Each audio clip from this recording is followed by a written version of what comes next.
So one common question people ask is, can I work while studying? The short answer is yes and no, and the long answer is yes. Generally, you can work. Like, I mean, the government allows students to work while they study for 8 hours or you can work during the holiday. But again, you need a student work permit. You cannot just work on your student visa. You need to get a job and then a work permit. And for you to get that work permit on your student visa, you need to first get permission from your school, which is the dicey part, because some schools will not give you the permission to work even if you get a job, and in which case you will not be able to work. Or your supervisor, maybe if you're doing a master's or a PhD program, or your maybe student advisor for undergraduate program, maybe they look at your grades and they see, oh bro, you're not studying your books, you were not passing, we're not doing well without working, then this now when you start working you will do well. In that case, definitely you're not going to get the permission to, I mean, work. So if you don't get that permission, you actually cannot work. That's the long and short answer is. So what many people do here instead is maybe they rely on freelance opportunities. Common job people do is like personal shopper.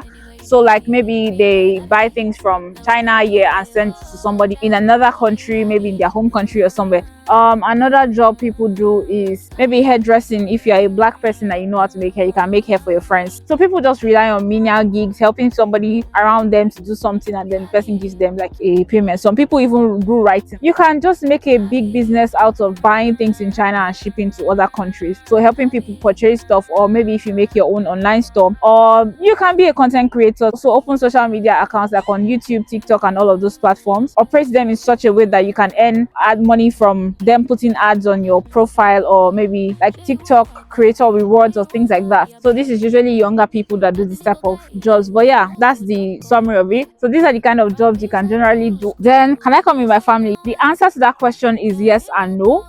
Yes, you can come with your family, but your family members need to apply for a special kind of visa, like which is a family reunification visa, before they can come. Also, if you're coming with any family member, they can't work on that visa unless they get maybe a job that now sponsors their work visa, or maybe they open their own business. So you have to take into account how you are going to cover the cost of the expenses. Also, you would need to inform your school that you plan to bring a family member, so that they can include this in your confirmation of study or visa invitation, so that they can invite your family member to join you.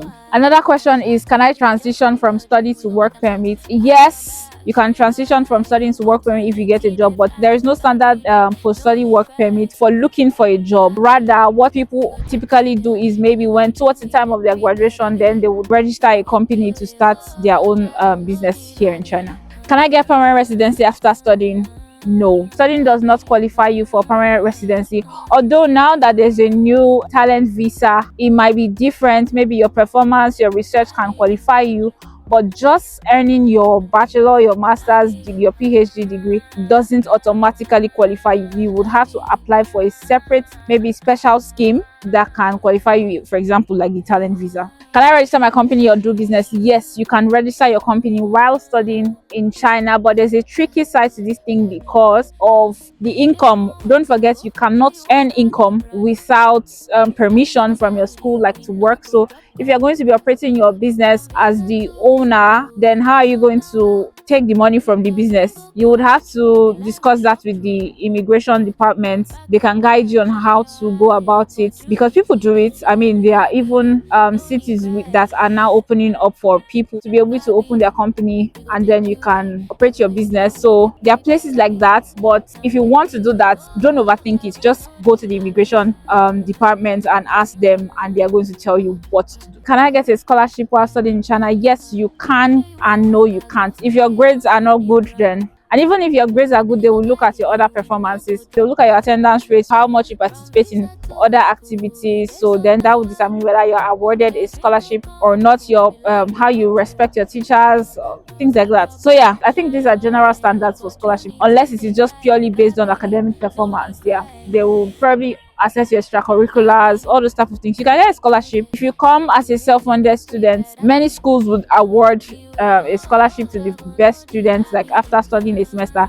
So they will award like a scholarship to you to continue your studies in the second semester for free, or maybe for a partial, depending on how much funding the school awards the scholarship. So if you think you would need a scholarship, then I want to say be ready to work more than everybody else. Be ready to be the best, like the best of the best, because it's not just you but other foreign students from other countries are coming to study in China. And if you want the schools cover the cost of your studies, then you have to make them feel like it's worth it. If not, just prepare your finances or prepare a way to make money so that you can cover these expenses yourself. So these are the frequently asked questions. If you have other questions, you can leave them in the comments section below. We can either respond by chat or maybe make another video to respond to you, or you can book a consultation with us depending on how peculiar your case is. And also, application is currently open, so contact W Education to get your application started.